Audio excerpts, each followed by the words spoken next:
பாருங்க, ஒரு லா இது. அந்த லா யாருன்னா ஒர்க் ஆகும்.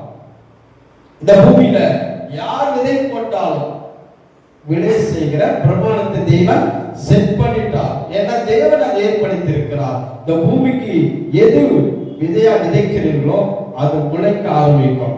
அதுதான் தேவன் ஏற்படுத்தின ஒரு சிஸ்டம், ஒரு லா. இந்த பூமிக்கு ஒரு லா கொடுத்துட்டார். இந்த பூமியில விதை போட்டால் முளைப்பிக்க கடவுது. தேவன் ஆதியில சொல்லிட்டார், இந்த பூமிக்கு தங்களுடைய விதையுள்ள விருட்சங்கள் கனிகள் முளைப்பிக்க கடவுள் சொன்னார். பாத்தீங்களா? அது ஒரு மாறாத பிரமாணம்.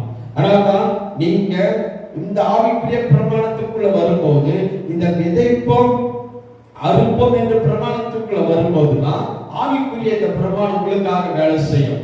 இந்த பிரமாணத்துக்குள்ள வரும்போது அது ஆளு பார்க்காது, நீ யாரு, நீ எப்பேற்பட்டவில்லை. ஆனா இந்த பிரமாணத்துக்குள்ள வந்து இதன்படி நீங்க செட் பண்ணிட்டு இந்த அனவரிசுக்குள்ள வந்துட்டால் இந்த பிரமாணம் எல்லாருக்கும் வேலை செய்யும். பூமியில எப்படி ஒரு விதை போட்டா அந்த பூமி விதை கலந்து முளைப்பிக்கிற ஒரு தன்மை ஆண்டவர் ஏற்படுத்தி சொல்லி கொடுத்திருக்கிறாரோ, அதே மாதிரிதான் விதைப்போம் அறுப்போம்.